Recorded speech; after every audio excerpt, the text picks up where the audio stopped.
Welcome, friends and viewers, to this new series of conspiracy theories. Today's topic is one that's stirred debate for decades and is making waves again across social media: the biggest fraud about paper currency. From Instagram Reels to finance podcasts, people are questioning whether money, as we know it, is a lie. The theory claims that fiat currency is a tool of manipulation, controlled by hidden elites through central banks, like the Federal Reserve. Some believe it's all part of a larger plan tied to the New World Order and global domination. Others think it's just a misunderstanding of how modern finance works. Either way, it's grabbing attention. So in this episode, we'll explore the origins of this theory, the key claims behind it, and the reasons why it keeps coming back into public conversation. In the world of conspiracy theories, few topics generate more attention than paper currency. The widespread appeal of these narratives, especially those centered on the biggest fraud about paper currency conspiracy, arises from a fundamental human reliance on trust in the systems that structure everyday life. What if the money in your wallet isn't just paper, but a tool of control? These theories often gain traction, not because they are supported by evidence, but because they fill gaps in public understanding with emotionally compelling explanations. One of the most common points of confusion is how money is created, a process involving central banks, lending mechanisms, and monetary policy that often feels distant from the average person's experience. In contrast to how conspiracy theories define fraud, academic and legal frameworks provide clear criteria. Donald Cressy's fraud triangle identifies opportunity, pressure, and rationalization as the core elements. The later fraud diamond adds capability, recognizing that certain skills and access are necessary to commit fraud. However, theories about the biggest fraud about paper currency conspiracy rarely accuse individuals of personal wrongdoing. This shift from individual misconduct to systemic blame creates a narrative that resists traditional forms of scrutiny and persists outside conventional definitions of fraud. The abstract nature of modern money, especially fiat currency, creates a psychological vulnerability that conspiracy theories often exploit. Unlike gold or silver-backed currency, fiat currency holds no inherent value. Its worth is based on trust, specifically the confidence of the public and the promise of the issuing government. This system works as long as that trust remains intact. But when confidence fades, as seen in situations like hyperinflation, the currency can quickly lose its value. Because fiat currency depends entirely on collective belief, it becomes an easy target for claims of hidden manipulation. Any lack of transparency from central banks or governments may appear suspicious and feed into conspiracy narratives. What begins as skepticism can grow into the belief that the entire system is a deception, a kind of fraud built not on numbers, but on trust itself. These theories often describe the monetary system as the biggest fraud about paper currency, not because of provable financial crimes, but due to the perception of a deeper betrayal. They frame money as a tool of control, detached from reality, and used to manipulate the public. This emotional narrative gains traction because it simplifies complex systems into ideas of corruption and loss of autonomy. Organizations like the World Economic Forum have warned that this kind of disinformation poses a serious threat to social stability and market trust. The transition to fiat currency systems across the globe was driven by economic necessity, not coincidence. Commodity-backed money, while once effective, placed limits on governments' ability to respond to dynamic economic challenges. Fiat currency, by contrast, allows for far greater flexibility in monetary policy. Through this model, central banks can regulate interest rates, control inflation, manage liquidity, and influence credit availability, key tools in maintaining economic health. In the United States, the Federal Reserve's dual mandate to promote stable prices and maximum employment demonstrates the practical advantage of such flexibility.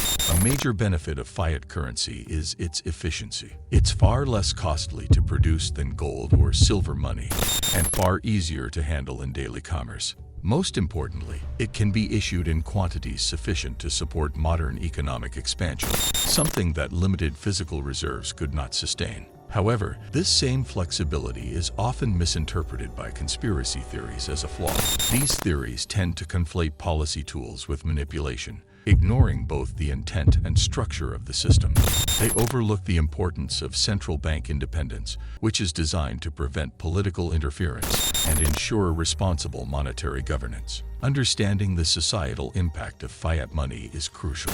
It enables governments to respond to crises, fund essential services, and stabilize financial systems. While oversight is necessary, the features of fiat currency are not signs of deceit. They are foundational to managing complex, fast-moving economies. Conspiracy theories often claim that the collapse of currency systems and episodes of hyperinflation are the result of secret plans or intentional actions by central bankers. However, economic research offers a more realistic view.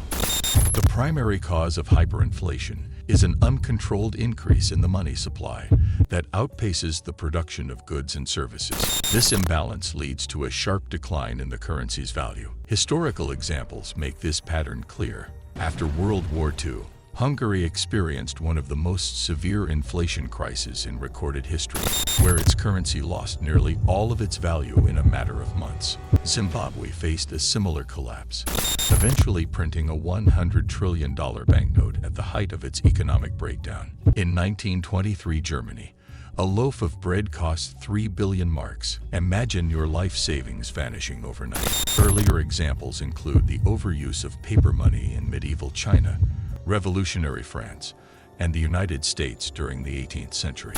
These events often occurred during times of political or military crisis when governments turned to money printing because traditional revenue sources like taxes or loans were not enough. While the hyperinflation's effects can be devastating, these actions were generally responses to urgent circumstances, not planned fraud. But some questions still need to be answered. Why do banks create money from debt? Who really benefits? Understanding the true hyperinflation causes effects helps separate myth from economic reality. Central banks today work to avoid these outcomes through strict monetary policies designed to maintain price stability and public trust in the currency.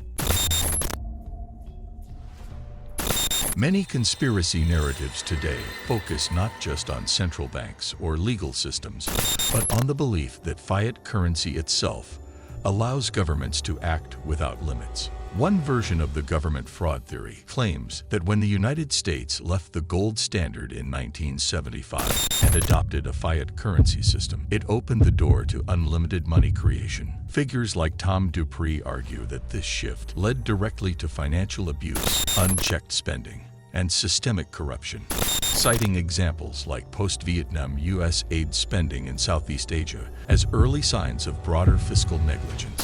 Supporters of this theory often point to historical patterns where states manipulated money supply, especially with paper currencies not backed by physical assets, which in many cases led to economic instability or collapse. The implication is that fiat money removes any natural limit on spending and, as a result, encourages dishonesty and poor governance. While concerns about fiscal mismanagement and lack of accountability are valid in any political system, blaming these outcomes solely on fiat currency misrepresents the issue. The government fraud theory often confuses the tool money with the actions of those who use it. In reality, corruption and mismanagement have occurred under both fiat and commodity-backed systems. The root causes often lie in poor oversight, weak institutions, and political misuse of power.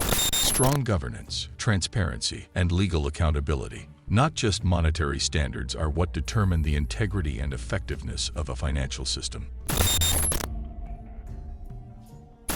One of the more persistent narratives within currency-related conspiracy theories is the money debt theory. This belief claims that all money is created through loans, and as a result, societies are locked into a cycle of debt. Advocates of this view argue that in modern banking systems, especially those not backed by physical commodities like gold, money cannot exist without debt. They claim that every dollar issued is matched by a corresponding obligation, leading to what they describe as an unsustainable economic structure. This perspective often draws loosely from modern monetary theory, or MMT, which holds that governments issuing their own currencies can fund expenditures by creating money rather than relying entirely on taxation or borrowing.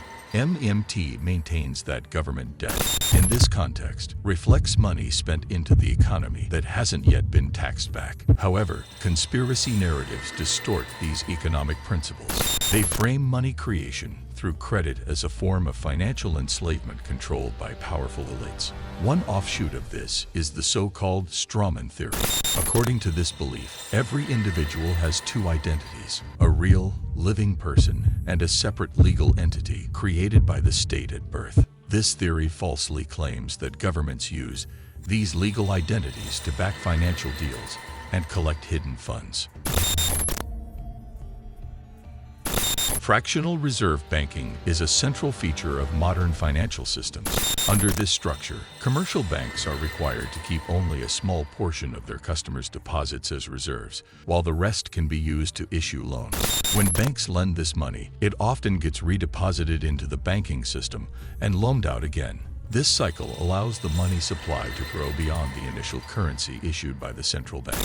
Although this system plays a vital role in credit expansion and economic development, it has become a frequent target in conspiracy narratives. The Zeitgeist movie Conspiracy is one of the most well-known examples, portraying fractional reserve banking as a form of legal counterfeiting. According to this view, the global monetary system is depicted as a pyramid scheme designed to trap societies in endless debt and benefit financial institutions at the expense of the public. These claims misrepresent how money and debt function in a regulated economy. While new money is created when banks issue loans, each loan is paired with a repayment obligation. This is not a loophole. It is a controlled mechanism that supports investment, job creation, and consumption. Central banks monitor and influence this process using monetary tools such as interest rates and liquidity operations. Though the Federal Reserve no longer enforces reserve requirements, it still maintains firm oversight of banking activity. The Zeitgeist movie Conspiracy simplifies and distorts economic systems that, while complex, are essential for maintaining a functioning and responsive economy. One of the most widely circulated claims in paper currency conspiracy theories is the idea that the Federal Reserve is privately controlled by a small group of elite bankers. This belief often connects to the Jekyll Island conspiracy, which refers to a secret 1910 meeting where a group of powerful financiers allegedly created a plan to take control of the U.S. monetary system. Critics argue that the Fed was formed in secrecy to serve private interests and continues to operate as a profit-driven institution serving global banking elites. However, these narratives distort how the Federal Reserve works. The Federal Reserve System is a hybrid institution that blends public authority with limited private involvement.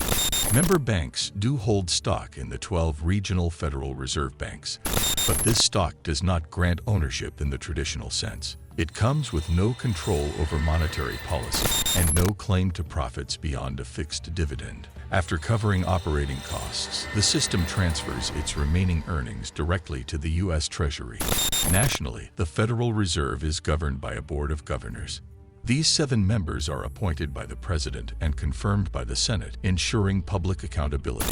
While the Fed operates independently of day-to-day politics, this design helps it focus on long-term economic health. Though the Jekyll Island conspiracy adds dramatic appeal, it misrepresents the Fed's legal framework and transparency. Understanding how the Federal Reserve works reveals a regulated, accountable system far from the secretive power structure portrayed by its critics.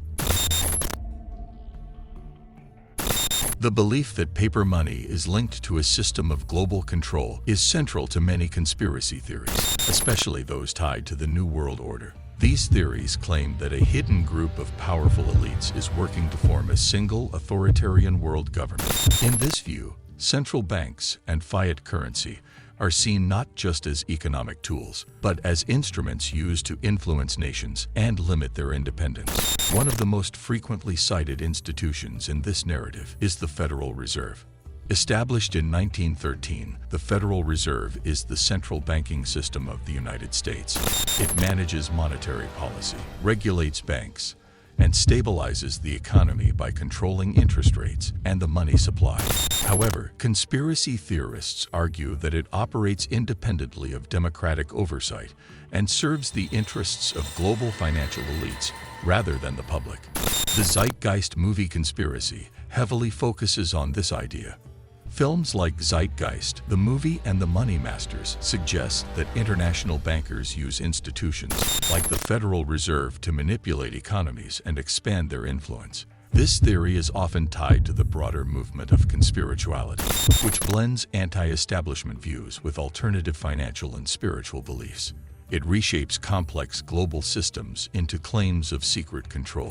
International bodies, such as the United Nations, are portrayed not as platforms for cooperation, but as tools of centralization. By promoting these narratives, the Zeitgeist movie Conspiracy encourages mistrust while diverting attention from real economic and political challenges. The structure of modern finance is undergoing significant transformation as emerging technologies, like cryptocurrencies, reshape how value is stored and transferred. While some advocates present these digital assets as solutions to what they view as manipulation by central banks or flaws in fiat currency systems, these technologies carry their own risks. Market instability, lack of regulation, and speculative trading present challenges that require careful attention. The rise of decentralized finance has not only opened doors to innovation, but has also fueled the spread of financial conspiracy narratives. This evolving environment highlights the growing need for informed analysis and public understanding. Relying on credible information and sound reasoning is essential in navigating these changes responsibly.